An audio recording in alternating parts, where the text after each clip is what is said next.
Welcome to the Inspired Riding Audio Summit. We're going to be talking about the benefits of intuition in the horse world. With me today is Ifa Simmonds. Ifa is a certified equestrian performance coach and creator of the Equestrian Fitness Academy, also known as EFA. EFA is the premier fitness coaching program for equestrians in English and Western disciplines looking to improve their athleticism. Ifa combines his expertise through several certifications, including functional fitness, yoga, and Pilates, among others, into EFA. His online program serves busy riders who want to continue strengthening their core and partnership with his signature 4 core pillars. His core mission is to transform competitors into champions. He encourages riders to build an even greater connection and unity with their horse. Ifa is motivated to empower more riders to help them create effective habits and solutions for lifelong change and success. Ifa, I'm so excited to have you here. Thank you for being here. Thank you so much. I got a little emotional hearing that read out loud. That was touching. Yeah. Thank you. You're welcome. We'll own that energy. It's really an amazing thing that you're doing for people. Yeah. Yes. Thank you so much. I wake up and I'm energized every single day with the opportunity to work with more people and help them to change their lives and their habits. So it means a lot. I love that so much. So let's dive right into the questions here. Ifa, what do you love most about working with horses? Ooh, being around their always welcoming energy, and especially when you bring good energy. I always like to say when I go into barns and I am one of few guys that are there throughout the week, the horses seem to have a different energy with me when I'm just, it's a different voice, it's a different sound, it's a different vibe that I bring. And everyone's always just like, how do you wait? Where did and it's always pretty interesting to see and to feel that, but that connection that I feel when working with riders and their horses is something that just it's almost inexplainable in a way, but it's so touching and it's heartwarming more than anything else for me. Their energy is incredible. So can you explain a little bit about the shift that you notice in the horses when they see you? Absolutely. They're more calm. They hone in on the differences between someone who speaks to them and sees them every day to someone who doesn't. And that someone who doesn't is a guy. Like I said, most situations, I'm one of the very few that are coming into the barn and talking to the horses or just being around in that environment. So you can almost feel a shift in their energy comes down from maybe either hyper or ready to do this or asking for food or whatever it is. So, there's a different energy in the barn today. Oh, okay. Let's see who it is. And then when I go to each stall and I'm able to say, hi, and how's everything? How's your day? And they're just kind of like, I'm doing good. Do you have a treat? Is there anything for us today? And it's like, no treat for me, but just me. And they're just like, okay, I'll take that too. This is the treat. So I really enjoy that. Definitely. That's so beautiful. It's amazing how accepting they are when they know that you're bringing good energy to them. Yes, you said that. You said that spot on, and I've seen that energy between those who they may have a little friction with, and someone like me who they're just like, I don't know who this guy is. Okay, cool. First time we're meeting, but it sounds good. He's coming over. He says hi. He sticks his hand out and he says, how are you? And they're able to feel your energy, right? But way before we even get closer to them. So they know when you're there for genuine purposes or when you are treating them like they would like to be treated, which is just a horse, not a tool. So for me, it's just continuously bringing that energy from what I do on the human side, which is helping their energy and helping their body and helping their spirit feel more comfortable within itself to then expand over and extend to their horses. So I've seen that change countless times, and I really, really feel the difference, and I'm able to see it as well when they send videos and things like that from a distance. That's the coolest thing. I love that you can see the changes happen. And that's important. Yeah, it's very important. It's more than just lunges and squats, as I always say.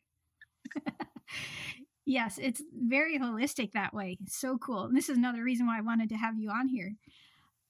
So, Aoife, what is something a horse has taught you that has changed your perspective? No matter what, just keep being you.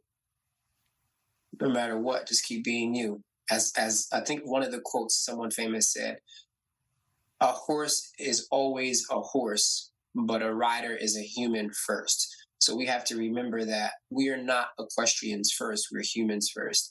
And a horse is always going to be that. We can't step out of line and think that we are an equestrian first, and then they are supposed to work for us. Like the horse just wants to be a horse. It needs turnout time, it needs food, it needs, those comforts that that are required for it to be its best. And so it's not about the best footing. It's not about they don't really care about any of those things other than, am I happy? Am I enjoying my life? And am I doing what I'm supposed to be doing? And those things right there lead to, when I'm able to see that with a horse that's truly happy in their barn or in their environment or with their owner, you can see that excitement that they see every time their owner's there, or every time when I come around, or whatever the case is. I think that's the important part, is just enjoying and being yourself is something that is tough in our human society because we have so many different factors. But when I'm around horses, it kind of just brings you back to the simplicity and the aspects of life where it's just be you. And that's it sounds crazy, but it's honestly real, and it's challenging when it's simple, but it's extremely important. It absolutely is. So, was there a time where you didn't feel like you could be yourself genuinely? Oh, it happens all the time. It Okay. happens all the time. But I think when you have consistent reminders, it makes it easier for you to reinforce those second guessing and those uncertain thoughts and energy that may come up. And that's just a part of having a brain and being alive, which is just having those thoughts and things like that. But it's what we do with them, and it's how we overcome, and how we think about the things that matter most to us. That's what really, really connects us, in my opinion. And that's the aspect of the holistic portion that I always like to bring into my programs, which is, once again, it's more than just squats, crunches, and lunges. It's about the connection that we're really working towards with ourselves, and that extend over to our horses. Absolutely. I love that so much. Thank you for sharing that. No, thank you for asking that. Powerful questions. Yes. How has your intuition helped you when interacting with horses or clients? My intuition, another really good question. Honestly, I didn't create Equestrian Fitness Academy to serve every single person in the world. I wanted this program to be, one, non-discriminatory in terms of discipline. So I didn't want to Valter to say, hey, he's always talking about this. I don't know if that would really connect with me, or vice versa with someone who's a show jumper or a hunter jumper or whatever the other disciplines may be, eventers. I really wanted the program to speak to individuals who are looking to be better with themselves and with their horses. And so those two components have to align for us to connect together.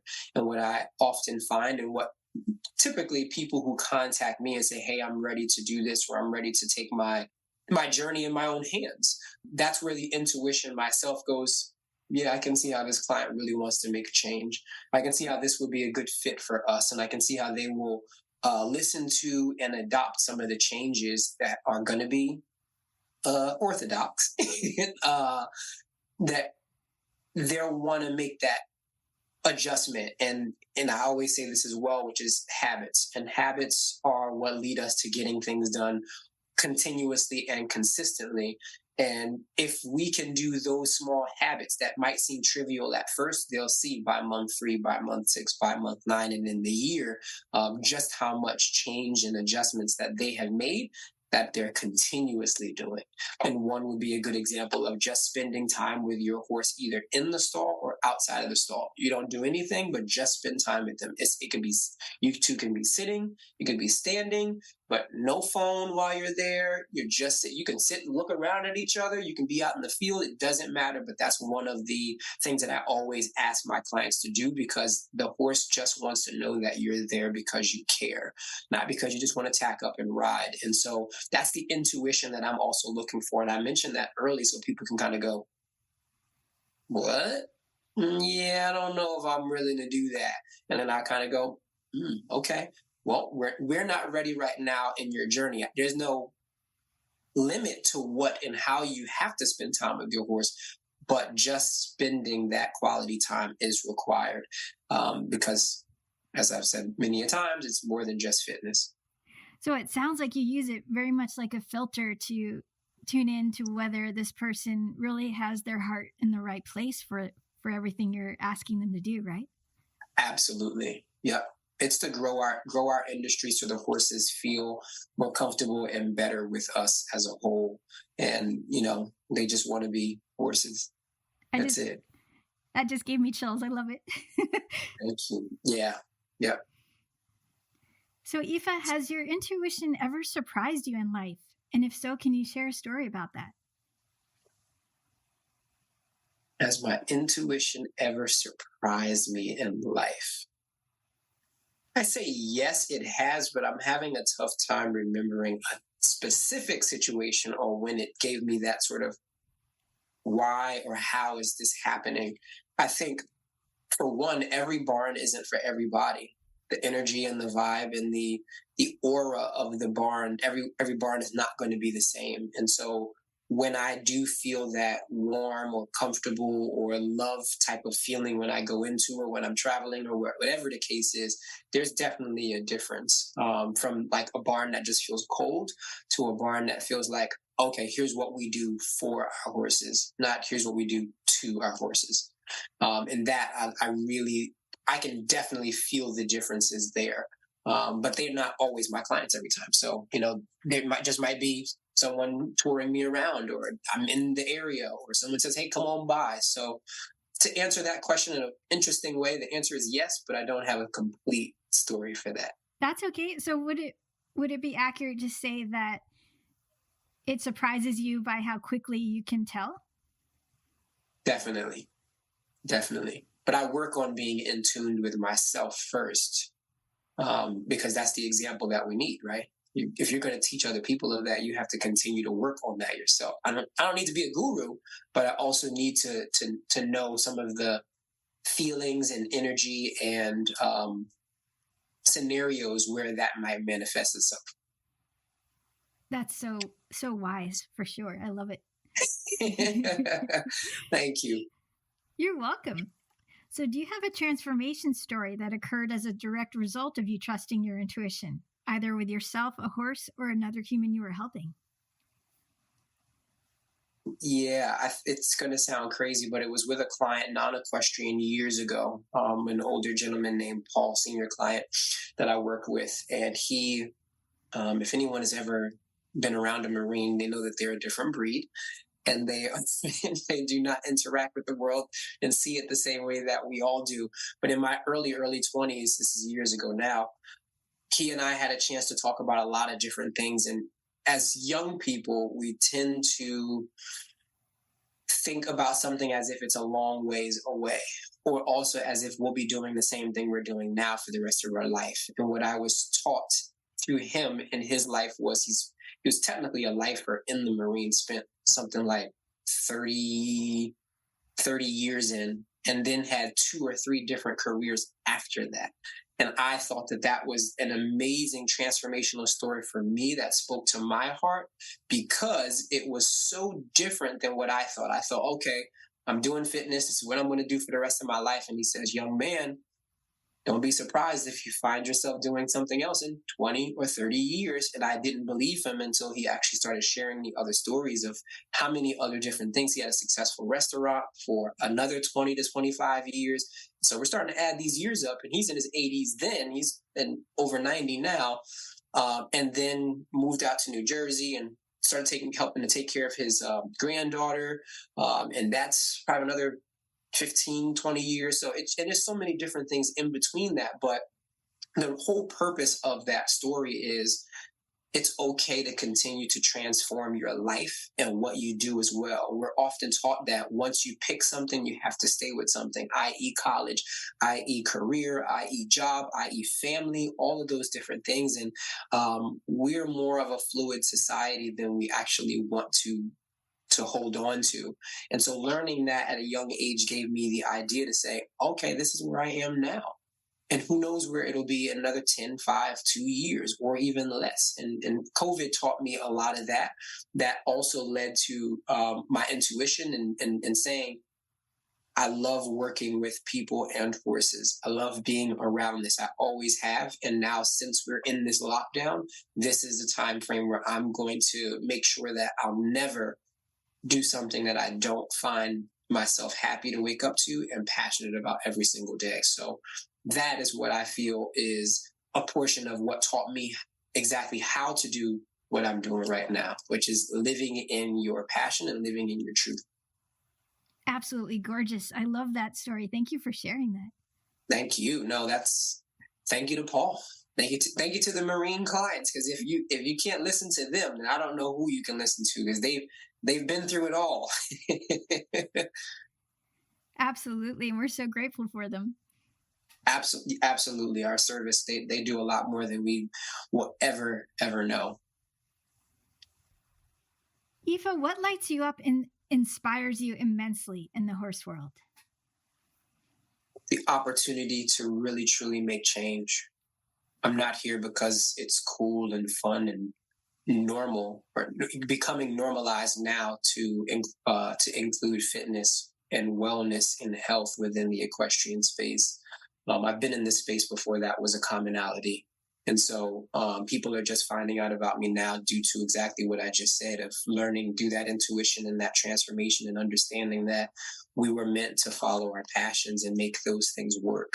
So for me, what lights me up is the ability to really make true lasting change in people, in their lives, and in their horses' lives, because it does extend down to, our horse partners. And when we continue to see and our industry grows in a more holistic way, which is exactly what you do, it definitely makes our job a whole lot easier for everything else. I mean, our riding gets better, our confidence increases, our injuries go down because we're taking care of our bodies and we're taking care of our horses in a succinct manner. So the ability to wake up and put a smile on and keep a smile on my face, no matter the long days, it really does light up my heart, and I think my soul as well, in such a different way than it's ever been with any other sports. And I did come from training quite a few different sports as well. So, but this is more than a sport. It's more of a culture than anything else. And that culture is what needs to change and what already is changing.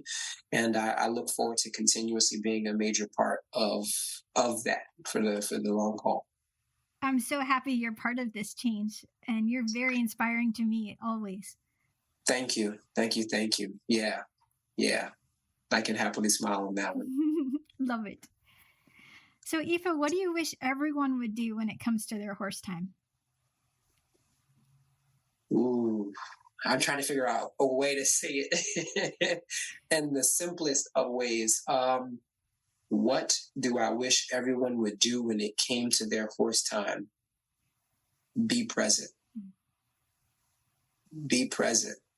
And that present can look like warming up before a horse. It can look like mentally planning what you would like to do with your horse that day. And it could just be, we're going to have fun today. That could be the plan. Nothing else. It can be as simple as that. And then it can be, okay, we're going to go over this jump, or we're going to cross this course, or we're going to plan this aspect. And it could be set up in whatever capacity, but mentally connecting the mindset allows the body to move and flow with it. And if we do that, when we do that, combined with our physical warm-up, our horse automatically is going to improve and want to work more with us, not for us, with us in partnership rather than as a top-down approach. I love that so much. That clarity is so important, and it creates more kindness when you're with yourself and your horse too.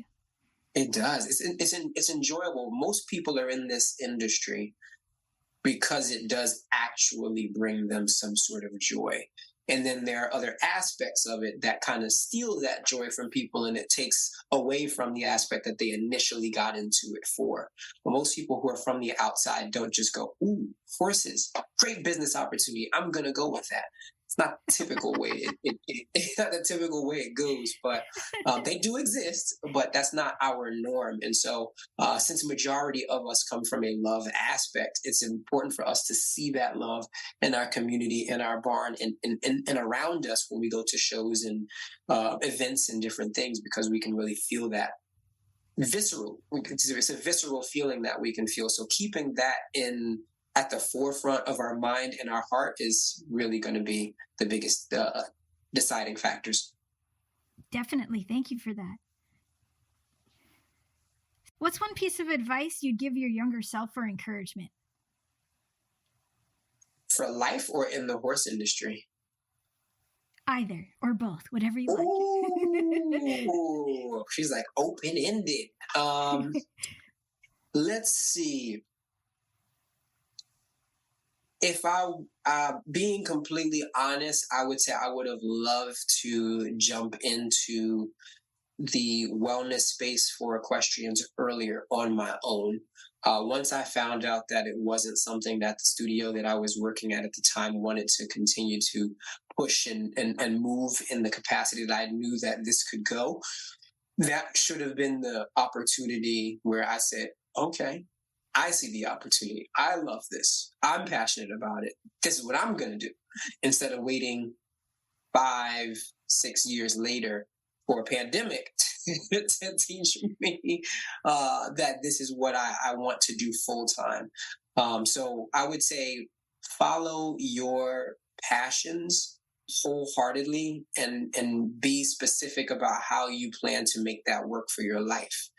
There's always, at least in the past, it seemed like it was more common for your parents to choose kind of, or to coerce you into a direction that you should go into. I want you to be a doctor. I want you to be a lawyer. I want you to do those things. And now in today's age, we have more understanding and ability to learn and say, no, this is kind of what I want to do.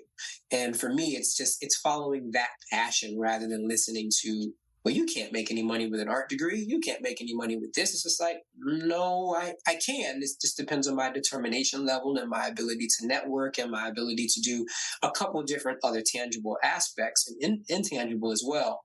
So for me, it's go for it no matter what it is. So I'm figuring it out right now and how to be, one of, if not the only Black person who's doing fitness for equestrians. And so, or should I say wellness for equestrians. So I'm creating a rubric of my own at the same time. And there's no real blueprint of who's to follow in this capacity to say, oh, I like the way they do that. Let me take this and run with it. So all of it right now is one major trial and learning lesson instead of trial and error. So that's what I would say. The biggest advice is follow your passions, do what you plan to do, and be specific about it. I love that. That's all one piece. That's one piece, by the way. Trial and learning. I love that. That's really trial cool. and learning. Yeah. Yep. Anything else for that, or does that feel good? That feels good. I don't want to add too many more pieces. I just want to make sure. That was beautiful. Yeah. Ifa, what does the phrase, "May the horse be with you always," mean to you? Keep the horse in your spirit. Keep the horse in your spirit. Every time I see it, I smile because I'm just like, it is so spot on. It is so spot on. And it's something that I think, it would be great to see that at like every horse show.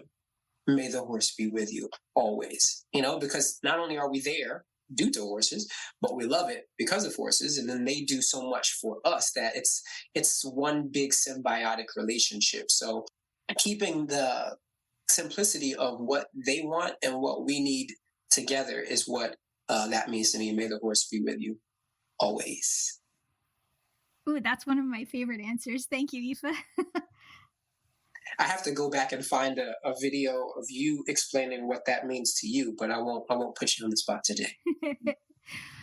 Well, as you know, I'm a huge Star Wars fan, of course. Mm-hmm. So whenever I would think about it, may the force be with you, that would always light me up and make me feel connected to all of the universe. So when I Yeah, think of may the horse be with you, really it's all about keeping that connection no matter where you are. So you could be on your computer, but your horse is in your heart and your energy field. And it's the most amazing feeling. It's like just that beautiful feeling when you hop off your horse and you thank them for the amazing ride. yes. And you see how long can you keep that feeling going. So my brother, who's 8 years older, and he's the one who introduced me to Star Wars, he was the one who actually said, you should add always. And as soon as he said that, everything lined up. And I went, that is absolutely perfect. So Absolutely. Yeah. Yeah, that's inspiring. That's thank you. inspiring. So yeah, it's fun to talk about. Yeah, and it just combines all of my loves. So my geekiness and the Star Wars and the horses. And I feel the same way about health and wellness. I grew up in a family very positive and outward about wellness. Was raised differently than most other people just because hiking and going out and doing this and being here and being there was our normal until I got to about 24, 25. And I'm like, other families don't do this. This is our normal. Wait a minute. I thought this was kind of like the thing everybody did. And so as I learned that, it was just like, okay. So my initial love and passion is architecture. And so that's what I wanted to do since I was in third grade. My dad took me to a museum, and we opened up a couple books on Frank Lloyd Wright. And it didn't take but one book for me to go, that's what I'm going to do for the rest of my life. I closed the second book and I was just like, what else is there to do? This is what I'm going to do. And from that day on, I was on that path. Fasting forward, that path didn't work in the same capacity that I initially thought it would.